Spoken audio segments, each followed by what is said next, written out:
नमस्ते दोस्तों, जय हिंद। तो मेरा नाम धनराज चौधरी और आप देख रहे हैं धनराज टॉक शो। तो दोस्तों, आप सभी को पता है कि जो गई रात है, जो 3 या 4 बजे के लगभग जो ईरान है, ईरान ने जो इज़राइल है उस पर मिसाइल अटैक कर दिया। मतलब कि जो ईरान ने जो अपनी बैलिस्टिक मिसाइल्स हैं उनके द्वारा जो इज़राइल है उस पर अटैक कर दिया, जिसमें से जो आधी मिसाइल्स हैं वो तो ऊपर ही निपट गई। मतलब कि जो आयरन डोम है उसने आधी मिसाइल्स तो ऊपर ही निपटा दी और कुछ मिसाइल्स नीचे आई है, उनमें 2-4 मिसाइल्स हैं और उसमें भी आईडीएफ का कहना है कि कोई कैजुअल्टी नहीं हुई। मतलब कि सीधे सीधे ईरान ने जो इज़राइल है उस पर हमला बोल दिया। तो देखते हैं क्या हुआ। Iran launch direct attack on Israel और 100 missiles fired, IDF says Israel in bomb strike. मतलब कि 100 से ज़्यादा मिसाइलें दागी गई थी, जिनमें से सब लगभग नष्ट कर दी गई और कोई भी कैजुअल्टी नहीं हुई है। The Israel defence forces confirmed that Iran has launched A direct military attack on Israel from over 100 missile carriage the country. मतलब कि जो कंट्री की जो मोस्ट पॉपुलेटेड जगह हैं, जहाँ पर पॉपुलेशन ज़्यादा है, वहाँ पर उन्होंने डायरेक्ट अटैक किया है। मतलब कि जहाँ पर थ्रेट ऑन किया है इनको, और कम से भी नहीं तो हज़ारों लोगों की जो लोकेशन है वहाँ पर इन्होंने अटैक किया है, परंतु ये अटैक विफल हो गया है। तो दोस्तों, ये अटैक तो होना ही था, क्योंकि जो प्रेशर है ईरान पर, जो प्रेशर है खोमेनी पर, जो वहाँ का सुप्रीम है, उस पर यह प्रेशर था कि वह कुछ ना कुछ रिटेलिएशन करे।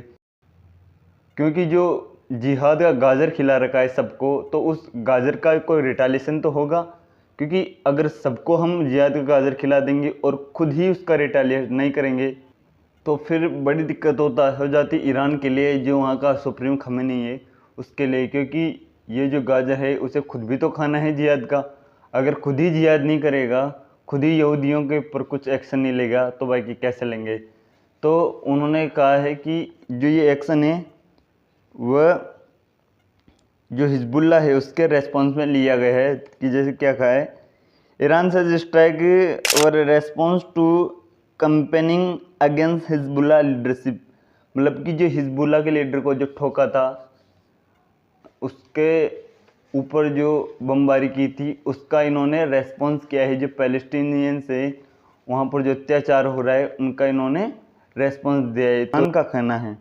तो दोस्तों, जो खमेनी है, तो बेसिकली खमेनी इन्हीं ने ही इस जो ये अटैक है इसको इंट्रोड्यूस किया होगा मेरे हिसाब से, और उसके द्वारा ही ये अटैक करवाया गया होगा। क्योंकि बुड़वक को जो इसकी जो मानसिकता है, जो हाईली रेडिकलाइज मानसिकता है, वो ये तो बुड़वक तो निपटेगा।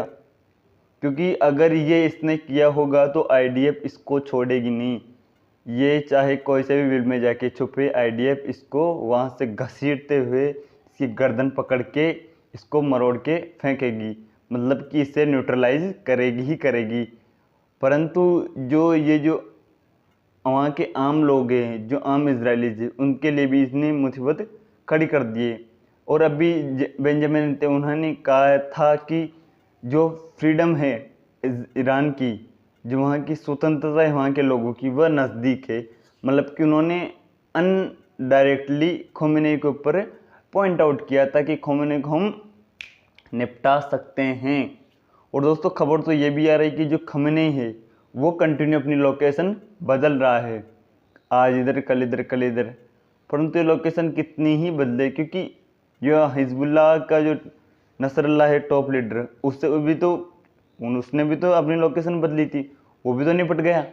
और ये भी निपट सकता है अगर आईडीएफ ने या इजराइल ने जिस दिन इसे लॉक कर दिया, जिस दिन उन्होंने चाह लिया कि इससे निपटाना है, तो इससे निपटाने में कोई ज़्यादा टाइम या बड़ी बात नहीं लगेगी, ये निपट जाएगा।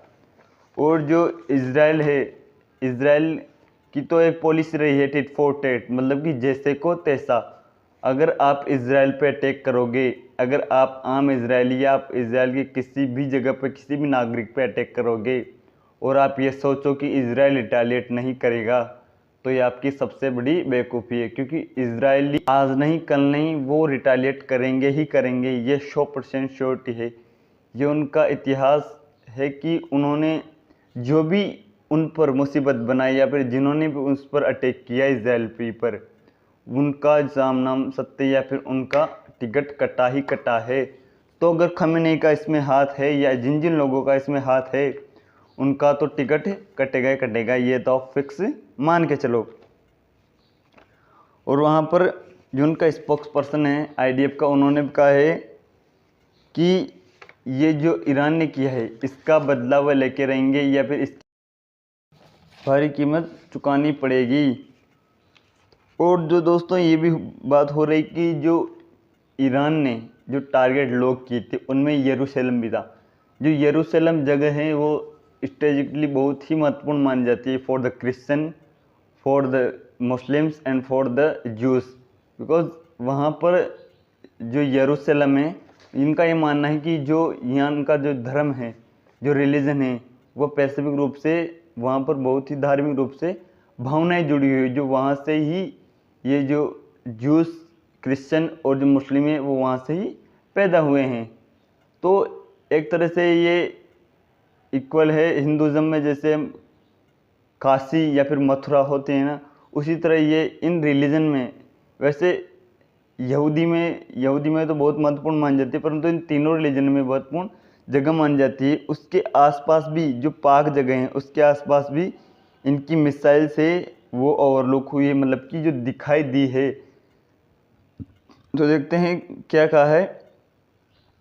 Iranian missiles ran over the old city in Jerusalem, holy city for the Muslim, Christian and Jews, मतलब कि जो पाक जगह हैं मुस्लिम्स की, ज्यूस की और क्रिश्चियन की, क्योंकि ये जो डिबेट है पूरी वो जेरूसलम की है, जो यहाँ पर लड़ाई हो पूरी यरूशलेम की, क्योंकि वो जो पाक जगह हैं वो क्रिश्चियन बोलते हैं हमारी है, मुस्लिम बोलते हैं हमारी है और यहूदी बोलते हैं कि हमारी है, तो पूरी कॉन्फ्लिक्ट वहाँ की है। परंतु जो वो पाक जगह है वहाँ पर जो ईरान की मिसाइल से वो दिखाई दी है, इनका मतलब कि ये लोग न मुस्लिम के साथ हैं, ये लोग सिर्फ अपने मकसद के साथ हैं, अपने मतलब के साथ हैं, ये लोग सिर्फ और सिर्फ जिहाद के गाजर के साथ हैं। इनको कोई फ़र्क नहीं पड़ता मुसलमान मरे, मुस्लिम सभ्यता मरे, कुछ भी हो, इनको कोई भी फ़र्क नहीं पड़ता। ये तो सिर्फ अपने जिहाद के गाजर के साथ ही और ये उसके साथ ही खुश है।